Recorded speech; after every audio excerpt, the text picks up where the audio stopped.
your 30 vendors are telling you to go turn on the AI for their application, you sort of become like an AI referee. You have to figure out, Yeah. right, well, do I turn it on for this one and not for this one? And is this one going to overwrite what occurs here? Is all this going into the same LLM? Do I have to go and maintain that? Agents that are backed by an iPaaS are naturally integrated into every application. You get full governance and control of where those executions happens, and critically, it all occurs in one place. What's up, folks? Welcome to episode 162 of the Humans of Martech podcast. Today, we're joined by Rich Waldron, co-founder and CEO at Tray.ai. In this episode, we cover what makes an agent truly agentic, why AI agents will steal your marketing job unless you build them first, why Martech pros will become AI referees, why your AI is only as good as your marketing ops, and what marketing ops actually needs to know about vector databases and RAG pipelines. All that and a bunch more stuff after a super quick word from two of our awesome partners.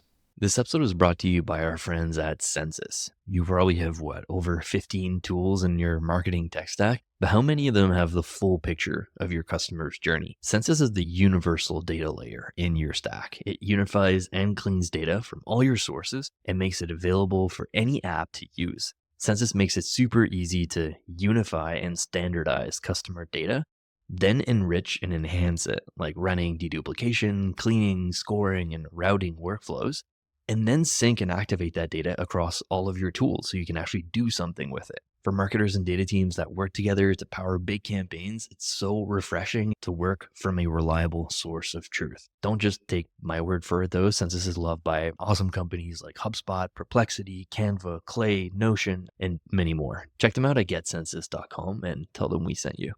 Rich, thanks so much for your time today. Really excited to chat. Thanks for having me.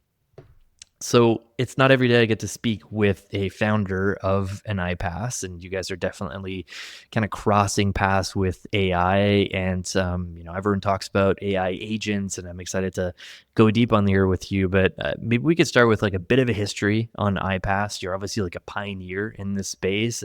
Low code movement, right, is what a lot of folks are calling it initially. You're also partly responsible for evolving the iPaaS category, integrations as a software. Do you think that like part of the explosion of iPaaS over the last 5-10 years as like partly because popular platform suites like these enterprise all-in-one suites were way too slow to adopt integration capabilities and open up their integrations? Like I feel like we're also seeing this happen more recently with CDPs who were too rigid with their data architectures and gave birth to composable approaches, the whole cloud data warehouses, modern data stack. Talk to us about like the birth of iPaaS circa like 2000 and iPaaS and AI today. Where did we start and where are we going, Rich? Yeah, good question. So I think, iPaaS is an interesting, it's an interesting sort of paradigm because if you go back to the start of software and you go through the evolution of software over time, the one consistent theme is at some point you got to get all this stuff to talk to each other. So it starts out with either some like big monolithic ERP, and the issue is that like interconnecting the different parts within this giant architecture become a headache. So an engineer goes and builds something custom. When you build something custom, that creates problems because it becomes fragile. So you need some sort of consistent way to like handle everything that gets built. Then, some bright spark comes along and says, hey, actually, what if we built like specialized software? So we've got the ERP, but maybe we'll have some different software platforms that somewhere else. Okay, well, we need some like message bus or way to interconnect those different solutions because what happens in sales may not then be reflected in marketing or wherever else. And so when you kind of think of it through time and you talked about the 2000s, I kind of often laugh at everyone talking about cloud adoption because, we're still not that far through on adopting the cloud. Yeah. For many of us, it feels like we've been, using cloud services since forever. There are still a significant number of organizations that are running entirely on premise. And so iPaaS's next movement was, on-prem to on-prem. Then it was on-prem to cloud, right? That's the kind of MuleSofts and the others where, hey, I have all this data that's now in this place and I need to get it up to the cloud and what's the best way to get it? So the requirements for iPaaS changed all the time, right? The way you built an iPaaS product that solved the on-premise to on-premise headache completely changed when suddenly there were all these cloud services you had to connect to. So there was a different type of software that needed to be built. Then, Tray's sort of birth and main focus area was during that major cloud adoption era where everybody bought way more cloud-based software. And so our view was the iPaaSes that were built for the on-prem to cloud era aren't as relevant today because, there's a different type of payload, there's a different type of execution, there's a different type of API in some cases, and every application now has an API. And I think the key thing is, and the thing that was pertinent to us was that every department was going to become inherently more technical. Marketing ops and that movement wasn't really a thing back 10, 15 years ago. Yeah. And it became a thing because more technical people got involved and said, hey, actually, we can create our own experiences, or we can customize this stuff even further because the power of these applications is hidden in the APIs. So the better I get at utilizing the APIs, the more powerful the downstream solution that I create is. And so I think what's happening now with iPaaS is it's the next movement. And so everything that everybody's been used to up till now, all the processes that have been built are being challenged by AI. Things are now being semantically analyzed or ingested in a different form or reasoned on with some sort of different aspect. And iPaaS has to evolve, because if your iPaaS was built purely for an era when AI wasn't a consideration, and your customers are now all suddenly saying, hey, we're starting to look at how we infuse AI in all these processes, the requirements have changed again. So iPaaS really goes back to almost the start of software in some form, but the way that it's evolved is kind of patterned by what occurs with the major changes that we see in software applications and architecture. Yeah, AI and now like AI agents and agentic AI are really transforming this even a step further, right? Like you talk about enterprise. I know a lot of your customers are on the enterprise side. And even though like some of them are a bit slower to adopt, like you said, the cloud data warehouse and, AI is going to be maybe even slower for some of these like more regulated enterprises, but it's changing everything once again in Martech and iPaaS, and we're in the midst of probably another major disruption. Everyone is predicting this kind of like shift from platform centric to agent centric orchestration or agentic orchestration. And it seems like Tray is way ahead of the curve on this, or definitely ready for it. Last summer, you rebranded from Tray.io to Tray.ai. You're calling it Tray Composable AI Integration Platform. There's quite a bit of misunderstanding on like what the heck agentic AI is. Like there's lots of vendors using it pretty loosely. Can you share maybe what your definition is at Tray? Yeah, so I think, to be completely honest with you, and whilst I represent Tray, sort of putting Tray aside for a second, I actually don't think it really matters from a labeling perspective, because exactly as you described, the market has started calling everything an agent. So if you think about like, there are different forms for how you think about something being agentic. The simple way that I like to talk about it is it's when the AI isn't just reasoning over a set of data, but it's actually going and taking action on a user's behalf. So it's not saying, hey, I've analyzed what's happened in this support case, and here is the response that you should actually go and carry out. It's, I've done the response for you, and I've handled the follow-up, and I've gone and filed this over here, and it's actually carrying out a series of actions based on the reasoning that occurred in the first place. Now, initially, as certainly we saw the use of agent come out, we had this debate internally, right, which is, well, maybe it's our job to go and set everybody on the right path with what agent means. And actually, you don't really get a lot of benefit to that. It's if people want to label everything an agent and that falls under the AI category, well, you're going to be kind of in the right place to go and have a useful conversation. And I think you can be fairly liberal with how the term is applied. Certainly, for us, you talk about the shift or the strategy shift. I think there was a series of like hair-raising moments for me as we started to tinker with AI a long time ago now, but continue to evolve it within our own platform. And it sort of brought all the things to life that we'd hoped would have happened, 10 years ago. We had this vision that, hey, what if you could interconnect all the tools and then have this kind of layer where it's like glue within a company, and quasi-technical smart people can go and basically have impact across an organization without being restricted by what the applications are able to do or what data you have in front of you. Suddenly with LLMs and with this reasoning model, because we've done the hard work, we're building all the interconnectivity and we have all of the connectors so we can go carry out the action. Getting the AI to say, hey, here's the best next step and here's the thing that you should go and do. And I'm going to go and do that. And we started using that in our testing. Just became apparent instantly, like, oh, wow, everything's going to change. And it felt like a big moment for us because it was, do you stay on the trend that you're on? And a big studier of, much like many other boring CEOs, I spend a lot of my time reading about other CEOs at other companies.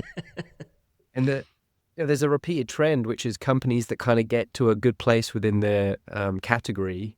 If they don't innovate, if they don't stay ahead of these trends, very quickly it doesn't matter anymore. And it just feels like, it's very clear the way the world's going.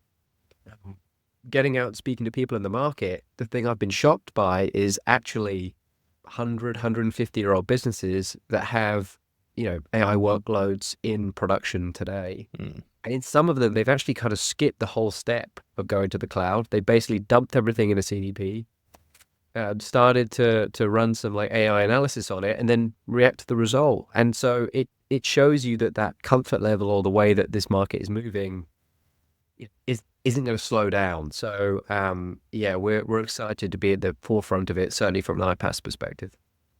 Yeah, it's cool you shout out the older companies that have stuff in production today. I feel like one of the things that they have in terms of advantages is the dedicated data science resources. Like it doesn't necessarily have to be this democratized application for business users, kind of what you're building in iPaaS, but we're doing it a bit more manually. And I feel like that's kind of the space that you're jumping into and allowing people to like democratize ML pipelines, like AI agents, being able to allow business users to do cool shit that in most companies you need like a team of data scientists and a long list of tickets and a long time before you can get your request in there.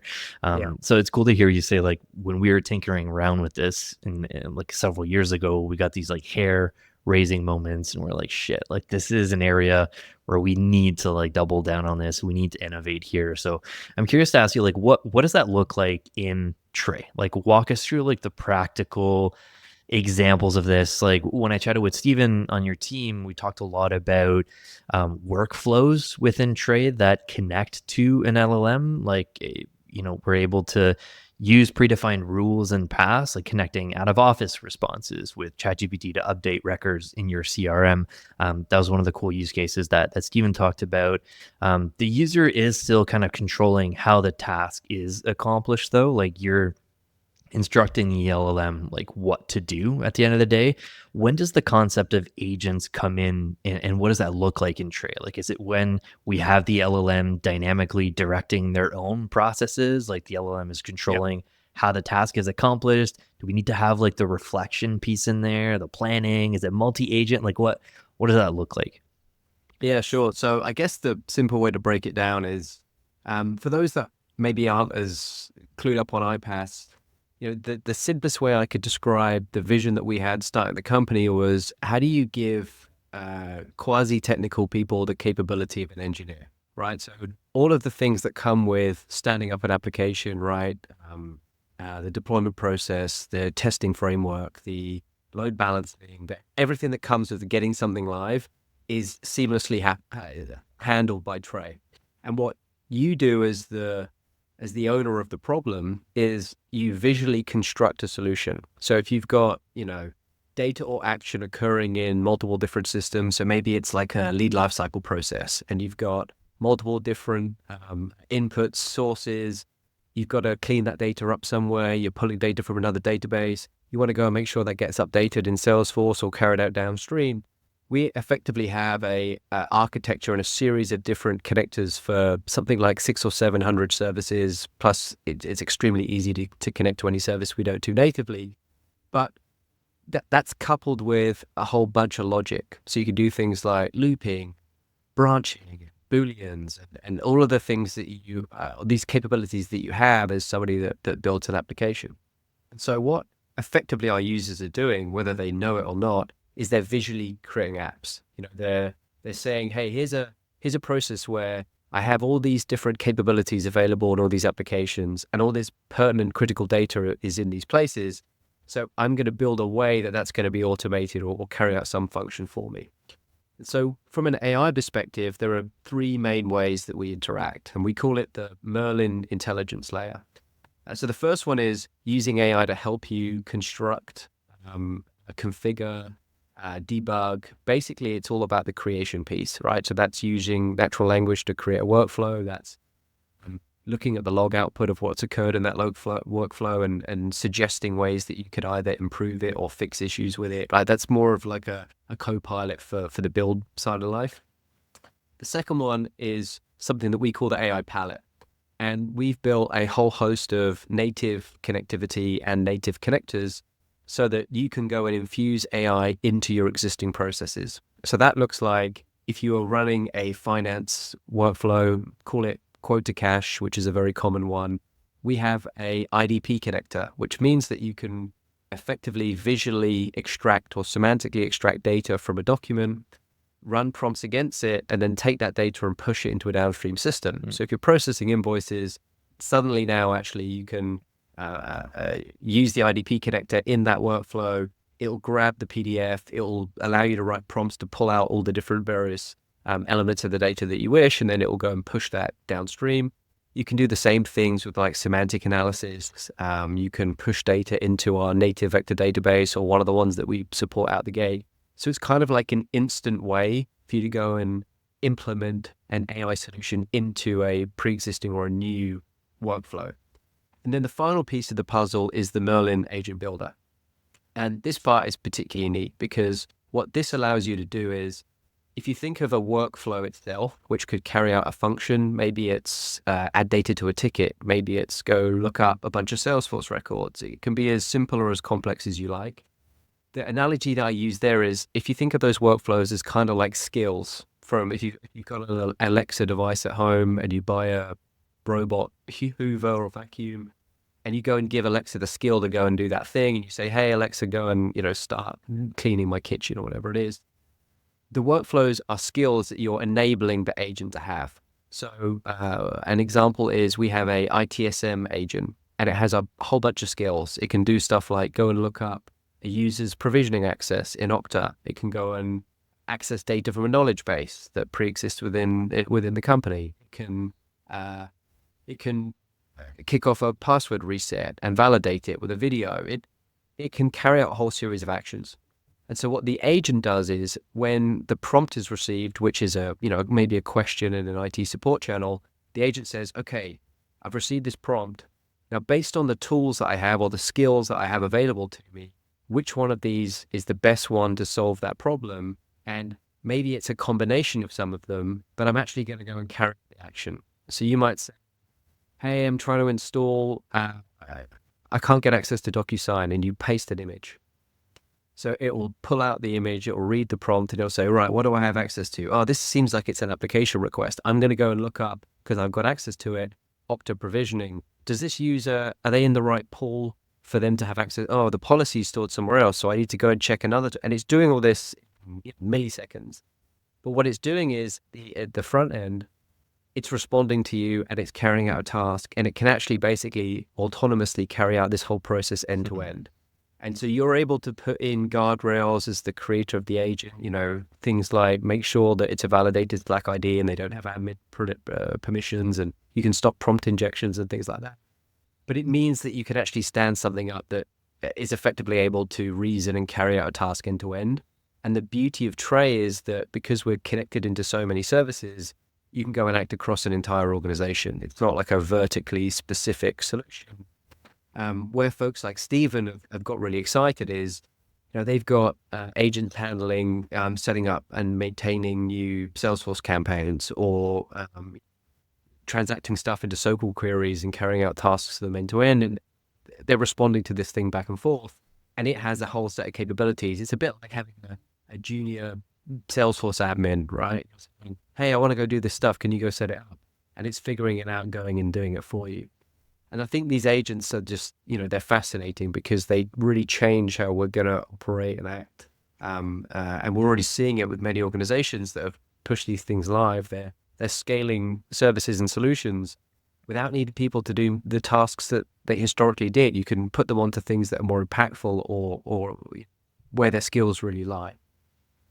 Very cool. How do you think that Tray is like? Do you think you guys are thinking about this differently than a lot of folks? Do you think that this is the vision that a lot of different Martech vendors have? Like this question that I have in my head is like, iPaaS tools like Tray pivoting to agentic models because like you guys are innovating, but there's also like a ton of Martech vendors and sales tech vendors integrating agent capabilities and kind of like changing their value propositions, right? Like a lot of vendors are doing this. Like, how do you see the relationship between iPaaS platforms and all these other ecosystem players evolving in this like AI agent centric world? How do you plan to address the potential complexity of explosion? Like, I think of a future when AI agents, like every tool that I have in my stack has an AI agent capability, and like they each have their own orchestration logic. They need to figure out a way to work together, especially in enterprise environments. Like, how do you think about that?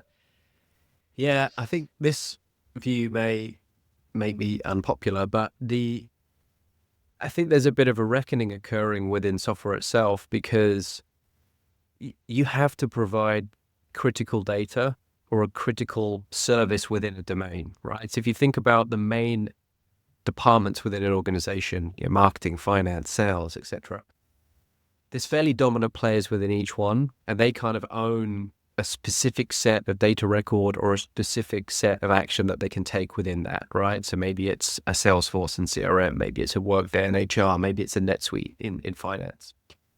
And what's interesting is for a long time, as the big consolidation occurred within many companies, the CIO and the IT office basically went and said, hang on a minute, we've bought all these point solutions to try and get these things to interconnect to each other. But, now we have like 400 or 500 applications.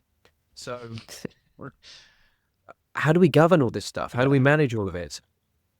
iPaaS became a way that you make that interconnectivity between different applications easier, right? That was one of the solutions that occurs. And you're always going to get really great domain-specific applications that are going to be independently valuable, right? That's never going away. It's just that the bar just got really high because the problem that you just described is, and this is a recurring theme that I have as I go and meet with customers, if you're the IT leader of a large organization or the marketing leader and your 30 vendors are telling you to go turn on the AI for their application, you sort of become like an AI referee. You have to figure out, right, well, do I turn it on for this one and not for this one? And is this one going to overwrite what occurs here? And how do I like manage or govern, what is going, like, is all this going into the same LLM? Do I have to go and maintain that? How do I make sure that somebody doesn't post like a social security number into the wrong place that goes? And so I think what I see happening, and to sort of bring it back to your question on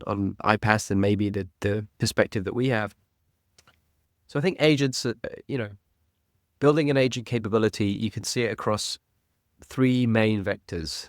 One is specific point-to-point AI solutions, right? Like a AI SDR application. Maybe there's a AI marketing campaign application, right? These are independent software vendors. I think it's tough to, you've really got to have a strong value prop and a really specific entry point that is going to ensure that you're protected in some form as those things scale. The second one is you get the bigger vendors who roll out their own AI solutions, right? Your agent forces and others. Now they're going to be great for everything that occurs within that domain because their interconnectivity outside of that domain isn't going to be top priority, isn't going to be something that they're going to be putting a huge amount of value on. And you're sort of reliant on their roadmap for it to go and occur. Agents that are backed by an iPaaS are naturally integrated into every application. You get full governance and control of where those executions happens, and critically, it all occurs in one place. So if I'm sat in IT and I say, hey, I want the marketing ops person to be able to have autonomy or control over building agents, Do I want them to go and do it in a third-party application that requires additional governance, or would I rather have a consistent way that all these executions occur in one place? And I think one of the key components or challenges about a lot of these agent solutions is they rely on well-built-out integrations, and they rely on well-built-out integrations that can carry out action. And I think over time, we'll see the AI get better at carrying some of that out on its behalf, building building connectivity itself. But we're a ways away from that right now. So I feel like there's going to be a lot of kind of turnover in a lot of software stacks, experimentation with new applications, trying to find quite what fits. Can I get the job done within this platform? Do I now need multiple platforms? Am I kind of back to where I was with point software? Like, I think there's still quite a lot to unravel from where we go from here. And I think every domain is having to reinvent itself. As I said earlier, the rules for iPaaS have changed because if we can't support AI workloads, there's a base case for integration as a standard, but you're going to miss where the mark is. And I think for a lot of software vendors and folks, it's where do we fit in this world? And that's still unraveling a little bit. Yeah, it's still unraveling, and from like the consumer endpoint side of things, there's this like not so sexy shift from deterministic to agent workflows. Like the practical realities of implementing these AI agents that you just talked about, especially in enterprise, like it's way harder to achieve than a lot of these like point solution vendors are claiming. Like out of the box, just like use our AI tool. Now, instead of designing your lifecycle automation flows, you can just let our AI tool do it for you. You can just write the prompt for it. Like marketing ops will have this awkward and tough transition, and not just marketing ops, but like we're going to be moving from this like tangle of old deterministic workflow automation mixed in with a little bit of like new intelligent AI agent automations. Some teams are going to be a bit ahead of others. Some folks are going to be like reluctant to like transition too quickly. How do you think of like Tray preparing to help enterprise customers manage this hybrid awkward state while transitioning to different like more autonomous operations? I mean, I think you hit the nail on the head, and the sort of bit that you got to but didn't quite say is not everything should have AI. Yeah. Right? Especially in marketing ops, right? There's a bunch of backbone processes that need to occur that do not need AI workloads from them. And actually, what I would argue is the payload of what gets created by those things is where you can get value from AI, right? Because if your data is in a good, there's a lot of conversation about unstructured data and how it's opened up a whole new way to do analysis, which it absolutely has. But there's a side point to this, which is organizations are going to get the most value out of AI when their data is in good order.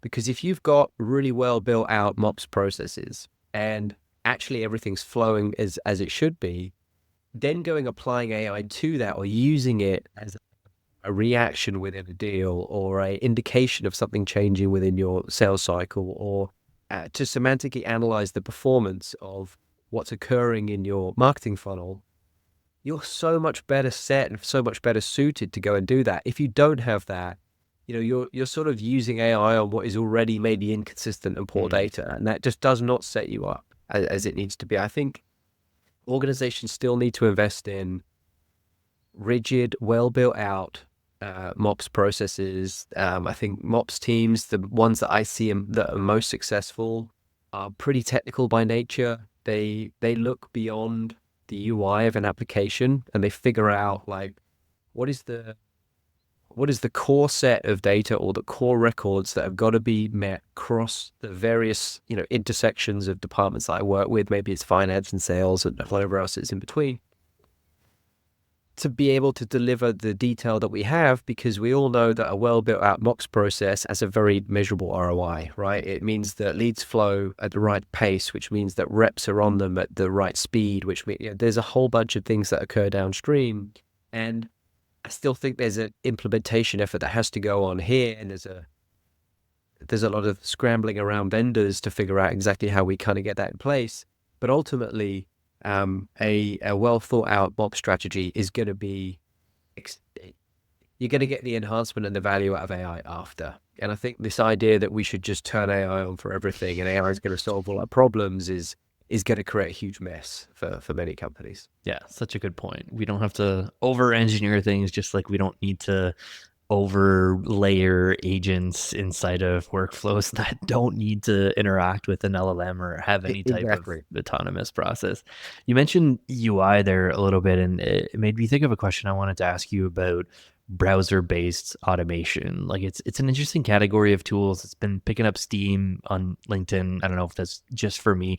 They've been around for quite a bit of time, but they're called like browser-based automation. It essentially like lets you automate your browser on any website without using code. So if you have like a manual task that requires pointing, clicking, copying, pasting, like you can automate a lot of those website actions. And one of the more interesting parts of this tech that I want to ask you about is that it could transcend traditional API boundaries. We're True. essentially going from predefined endpoints in API formal docs, API limits, like limiting what data you have access to this new potential world where UI level interactions are taking place.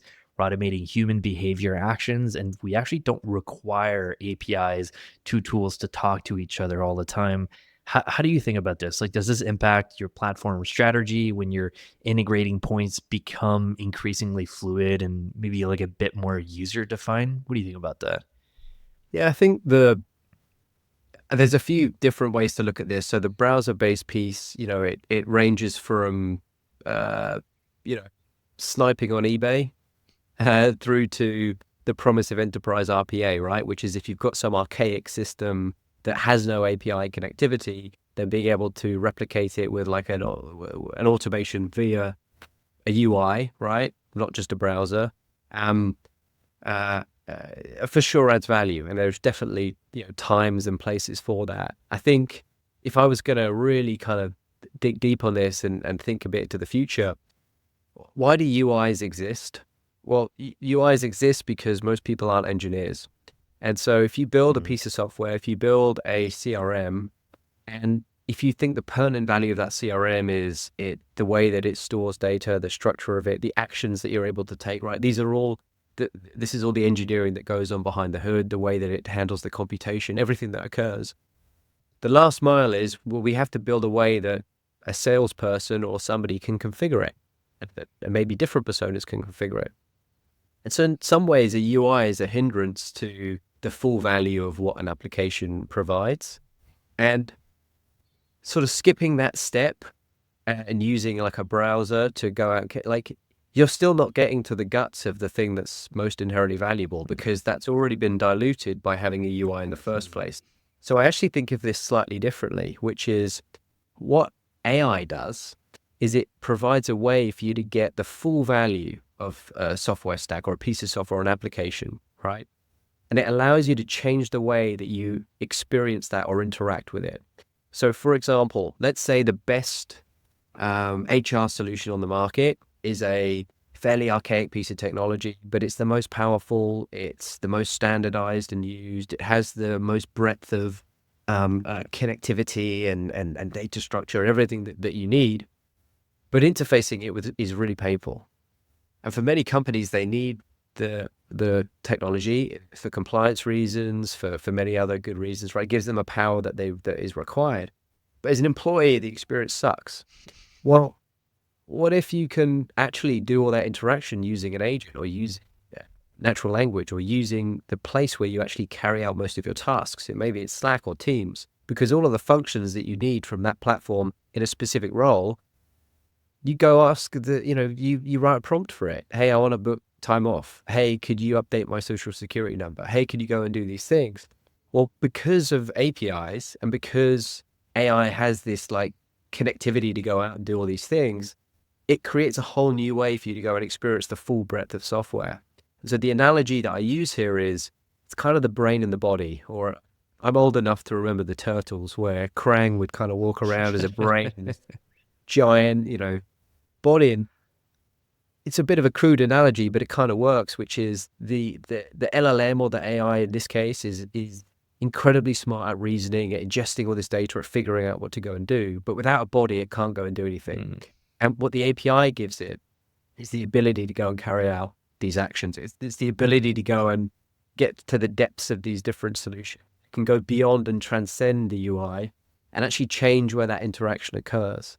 So I do actually think of it slightly differently. I think that this provides the unlock to the true value of a lot of software that has never really been available. And in a lot of cases, the UI has to exist, but it's a bit of a hindrance to get to where we want.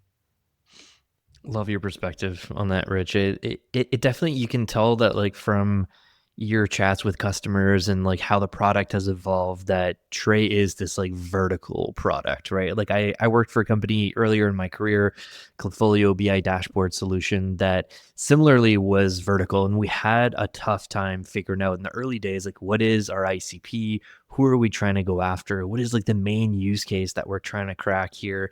I think that like by looking on your site and listening to our chat today, that like IT compliance and automation is definitely a big core vertical. I think for sure marketing ops is another one of those verticals. I've never built a marketing ops team or been on a marketing ops team that didn't use an iPaaS solution. I was a customer of Tray twice in my career. Like maybe you can take a bit of time and share for like the marketing ops folks listening, like real world use cases of how Tray and maybe LLM capabilities here are empowering marketing ops teams to connect systems, automate workflows. Like what are the most exciting use cases chatting with customers that kind of jumps to mind? Yeah, working with ops teams is so much fun because they have the unique skill where they understand the business problem. They're oriented around, if you're thinking from a marketing perspective, you understand business impact. You're thinking about like the importance of the thing that occurs, but you've also got the kind of super skill of almost being an engineer. And in some cases, you actually are an engineer. And so you can kind of bring these ideas to life extremely quickly. And when I think back kind of through Tray, like the most exciting stuff is when you see a customer do something in front of you that you hadn't thought of yourself or thought of within your own team. Cool.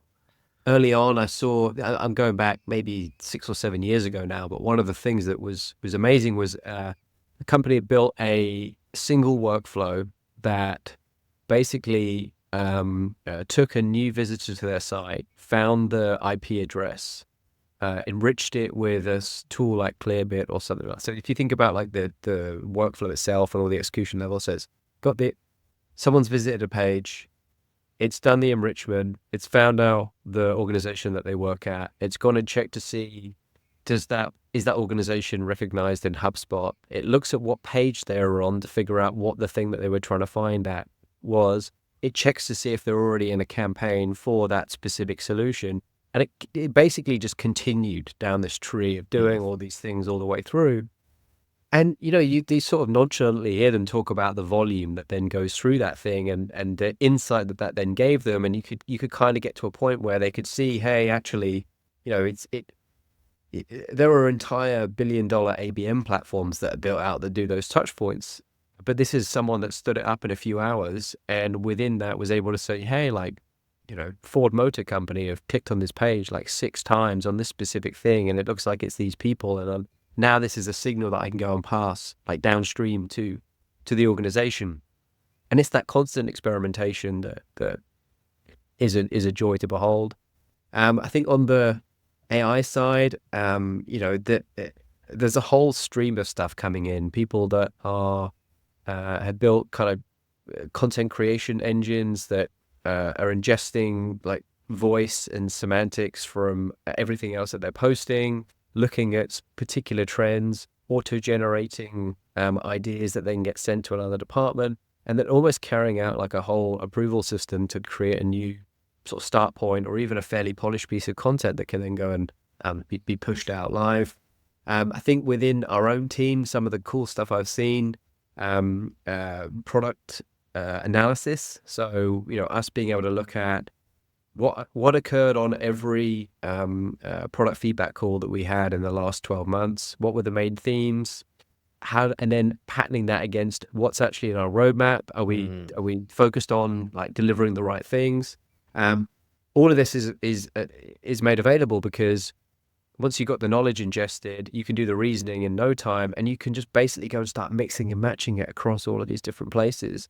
And so the deeper you get into it, you just find more and more of these, amazing examples and use cases. The ITSM example I gave you earlier is one that we use internally, and it'll provision applications for you. It'll go as far as if you go into our IT support channel and say your system's running slow, it can go and look at the device management for your specific laptop and figure out if one of your tabs is overloaded. And so it could then tell you, hey, actually, it looks like you've got this particular issue at this particular time. Like the way that you can continue to evolve these things is the part that I think gets people so fired up. You mentioned a couple of more technical terms throughout the chat that I'm curious to have you demystify for maybe the folks that are less advanced on the AI jargon side here. But like when you talk about accessing native vector databases and easily spinning up multi-threaded RAG pipelines, you start to lose me and probably some other folks a little bit there. Like wonder if you can break down some of these capabilities and explain how AI is enhancing iPaaS capabilities that as you guys are seeing it. Yeah, I think that I guess rather than getting walking everybody through a painful like AI jargon, let's do I think there's a couple of core concepts. So for anyone that's ever used any kind of iPaaS or automation platform, as I described earlier, right, you've got the core constructs of connecting into applications, having different endpoints which allow you to do things like update a record, pull data, find data, do something with it, and then you've got logic connectors, which is manipulate the data in some way, sync it into multiple places, do a check, all those sort of things. When it comes to AI, you've got AI specific services, and that could be an LLM itself, like an OpenAI or a Claude or Anthropic, or any choose a vendor, and that allows you to do things like receive a prompt, carry out an action based on that prompt, do things like analyze this data, tell me what's going on within it, right? So that's sort of like your reasoning and an action element. And what iPaaSes do is they can basically connect to any, or good iPaaSes at least, can connect to any LLM provider that you wish, right? So if your company's adopted OpenAI or Bedrock or whatever it is, it means that you can tune it in and use it with the service that you've already provided. Now, in most cases, knowledge is a fairly pertinent part of an AI use case, which is what is the knowledge that's available for the AI to reason on? So using like a marketing example, the knowledge might be all of the sales data for a specific period, right? And so you could give access to that or point the LLM to it in some way, but it necessarily wouldn't know how to like break that down and use that as a source. So you have this idea of a vector database, and vector databases are very common in building what's known as a RAG pipeline. And so when you have your vector database, that's where you basically ingest all of the knowledge into it. So in most scenarios, what you're doing is you're saying, I want to push data from 3 or 4 different sources into this vector database. And then that's where I'm going to go and basically that's what I'm going to go and query or use the LLM to go and carry out the task on. So if you're getting set up for the first time, that would mean A, you need an LLM provider. So maybe you need an OpenAI license. B, you need probably some kind of vector database, maybe a Pinecone or something like that, which is a third-party vendor. And then you need some method of like orchestrating it and carrying it out. What you get with an iPaaS is, and with Tray, we have native LLMs, so you don't need to have bought one. We can do those calls for you, or you can use the API key for your own. We also have a native vector database. So actually, when it comes to going and pushing the data into that place, it's all set up for you. You don't have to go like configure it, figure one out, add a key, set up anything. You can push it straight in. And so we help you basically get the basics in place to go and get the value out of AI. And I think you also touched on this earlier. Delivering AI is still like delivering a software project, right? Unless you're buying something that exists out the gate, you still got to go do a bunch of work. You still got to deploy something, configure something, in many cases, build something from the ground up. And what an iPaaS is giving you is almost that low code way of, here's the vector database ready to go. There's an LLM already that I can drag in and get it set up. And actually you can get something stood up and running in, a couple of hours without any, real heavy lift or heavy overhead. Very cool. I appreciate the breakdown there. In prep for this chat, I did watch a couple of videos, and like I am researching the space a lot more. So like I knew to pronounce it RAG pipelines and not RAG pipelines. First time I read it in my head, it was like RAG. Searching for tutorials there, but yeah, I didn't know that the Tray had like a native vector database, and it's a way to give a lot more context to that LLM instead of just like relying on the same data set that everyone else has access to. When you're using it, you're obviously getting much better results when you're giving it the type of content that's related to your business. This is where like it gets a bit tricky with companies though, like when you're giving confidential PII, PHI data from your company to an LLM through a vector database. Um, like privacy and compliance, especially for some of your customers on the enterprise side. Like my original thesis or genesis for the podcast is like chatting with awesome humans at the intersection of marketing and tech, but it evolved to include IT and revenue and AI and data, and also privacy is like a big Yep. cornerstone of a lot of episodes recently. And many of your iPaaS competitors are not HIPAA compliant and they don't sign business agreements, BAAs. I had a stint in healthcare, and that was like an unfortunate discovery that like a lot of Martech isn't HIPAA compliant. Um, as agents begin to orchestrate across traditional platform boundaries, and you just talked about iPaaS, vector databases, giving more information, like how do you envision the evolution of data governance and compliance frameworks? What role does Tray play in maintaining control, but also enabling teams to have an element of autonomy? Yeah, it's a giant headache for a lot of companies because it unleashes some new ways that data can be exposed. I think, speaking from the trade perspective, for many companies, the biggest risk is, are we pushing data into an LLM that's private confidential, right? So what happens if an employee goes into a agent that exists within a company, maybe it's a Slack agent, a Teams agent, and accidentally posts a bunch of customers' social security numbers? Like, that's a problem.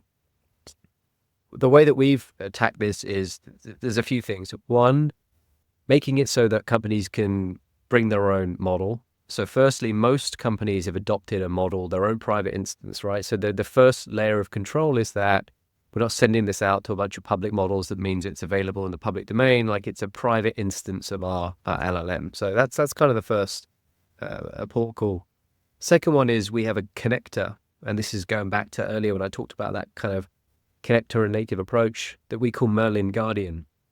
And what Guardian does is you can bring it into a workflow, and it'll effectively catch and tokenize secure, like data that it can identify as being secure, right? So if you post, social security numbers, bank numbers, and it'll catch that data before it gets sent into the LLM. It'll tokenize it so that it can't be read by the LLM. It'll still carry out the execution of the task. And then when it comes back out the other side and back into Tray, it removes the token and carries out the execution. And so we're able to work with customers to put in some guardrails on what they construct, how the agents work, and it allows them to get some control over the executions that these agents or these automations have.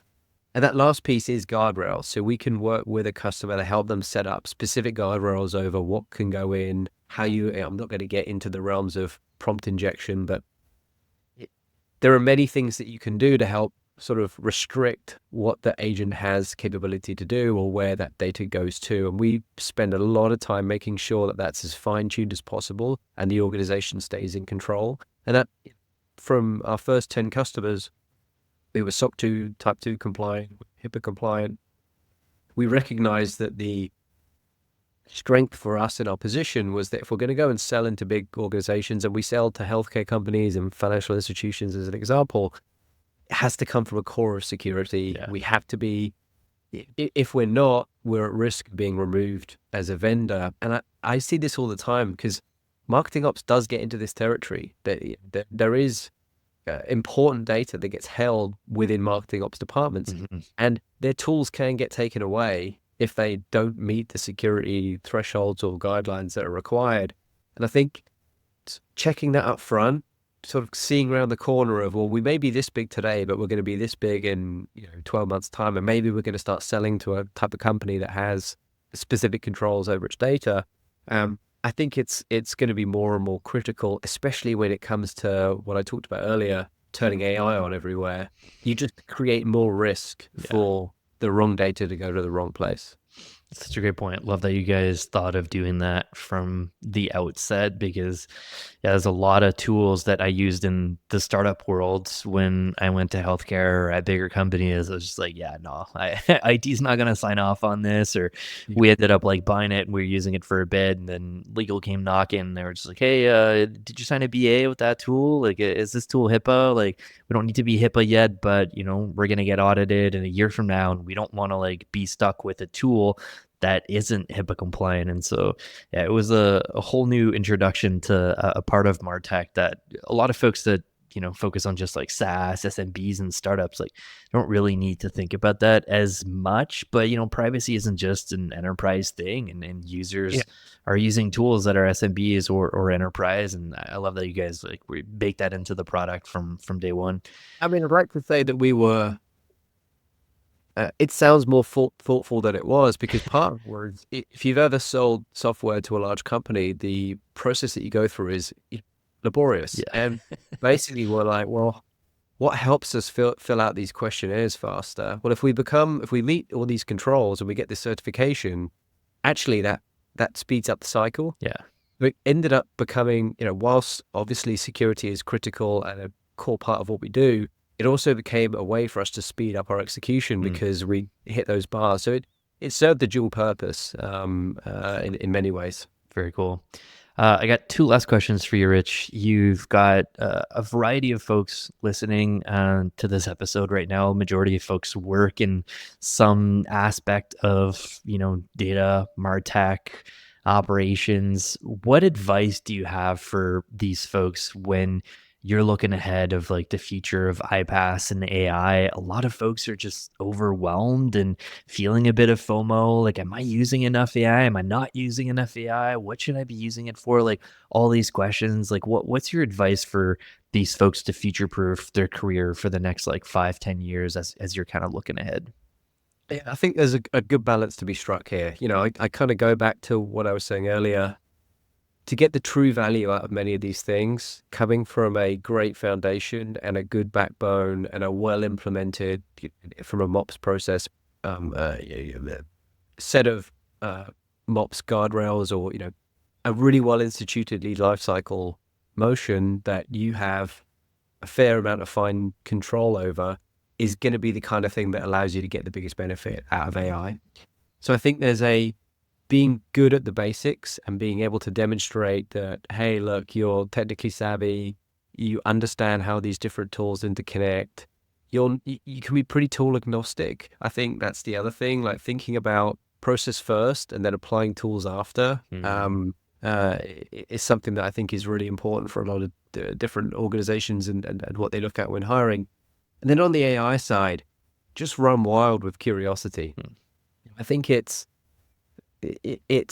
using it in your personal time. It's setting up, like, get a ChatGPT account, build your own bots, like look at what the possibilities are and just immerse yourself in the ways in which this stuff gets unlocked. And as we've seen, MOPS and RevOps and all these ops functions have amazing communities of people that are kind of a cross between scientists and artists. Like, it's like, if we talked about Steven, right, as somebody, we sit him down with a new piece of functionality and we look at what comes out the other side, and because he's constantly experimenting and iterating, but it's coming from a great start. And so I think staying on top of that, getting confident and comfortable with applying AI, even if it's at a personal level, and starting to look at ways, like look at I was talking to somebody earlier, I was saying, look at the tasks that you do every day or your team does every day.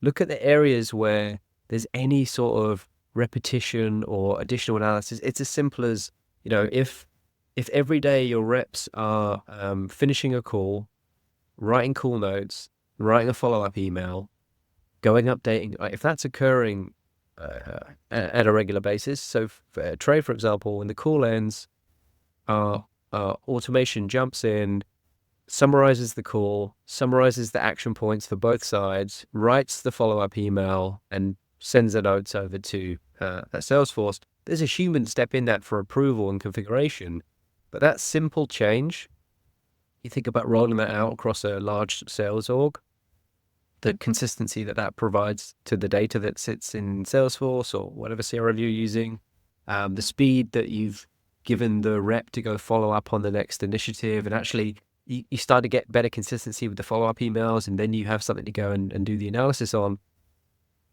Once you start seeing little wins like that, and you become, I always think, whenever I see people implement Tray successfully at a company, they become the go-to person for so much more, and they become the doer. It's like, oh, if we want to get stuff done, we go to that person. They know how to bring this stuff to life, and they'll make it happen quickly. When you become that person at a company, you inherently become more valuable. There's this talk about like 10x engineers or whatever else. I think so 10x automation heroes are the people that are at this level and are suddenly seen to be the person to go to when you want to move something or get it done faster or create some sort of automation. And I think if you can kind of peg your reputation on that, that becomes a great way to evolve and advance your career. Awesome advice, Rich. Really appreciate that. I'm sure folks listening are taking notes, and I agree that like there's a couple like small steps you can take, like document the current processes, find those little areas where you can automate, add some wins there, because like you said, those wins might be small, but rolled out to a full team, compounded over many months, like those add up, and they get you like a sense of, this is just this one thing that I could do. Like, look at all the other things that I could do. So yeah, I love the curiosity angle there and playing around with it in your personal life. Such a great answer. One last question for you, Rich. You're a co-founder, obviously CEO of an incredibly successful company. You're also a dad, and you said you're a mediocre golfer as well. One question we ask everyone on the show is, how do you remain happy and successful in your career? And how do you find balance between all the stuff you're working on while staying happy? Yeah, I have a very boring answer to this, and I fully expect to be judged for it and maybe trolled for it. But when I look back, happiness is mostly driven by progress. And at any point where things don't feel like they're moving forward, that's when I identify with the feeling of like, burnout or some of the things that people feel in their personal lives and in their professional lives. Often it's not a physical reason. It's not because you're so tired or you've just been grinding too hard. It's usually because the thing that you're working on isn't moving in the direction that you want it to. And whenever I get that feeling, that's usually a good sort of nudge to go look back and say like, well, what gets stuff back on course? How do you get us? Everybody has to have a sense of momentum or progress in professional and personal lives. And I think it makes you, it makes you far more attentive in your personal life because you're much, you feel like things are going in the right direction. That makes you, at least for me, maybe a better dad and all the things that you want to be. But the flip side of that is that constant feeling of progression that's an achievement. And I think no one wants to sit around and be bored and get paid for it, as much as people may think that that's a good idea. We've probably all had that in our careers at some point, and it kind of sucks. And on the flip side, if you're constantly grinding at something and nothing changes, that's equally a super frustrating moment. So for me, finding balance is ultimately getting a sense that things are progressing and moving in the right direction, because it's hard to relax or disconnect without that sense. You kind of feel constantly like there's got to be a way to get things pushed along. So yeah, that would be the thing that I probably resonate most with. I think that's an awesome answer. I see myself in both sides of that, like been at gigs where it was boring and you don't feel like you are moving anywhere. And the opposite is also true. Like finding that middle ground is easier said than done. But once you do it, like you feel it right away. So yeah, I totally agree. It's a great answer. Rich, thanks so much for your time, man. Do you want to plug anything for the audience? We're obviously going to share out links to Tray. We had 2 episodes with Steven already, but anything you want to plug? I'd say we run very regular agent building workshops, and whilst they're on Tray. It's a great way to come and educate yourself for anyone that wants to learn a bit more about how to get an agent live. You can find the link on our homepage, Tray.ai, and yeah, you can sign up. Super easy. I think it's an hour or so. We'll show you some examples. We'll help you kind of get going. But there's a lot of people turning up just to learn a bit more about the space and learn a bit more about agents themselves. I'd say that's a great start point. So yeah, love you to come and check us out. Awesome. Thanks a lot. This is super fun. Thanks, Bill.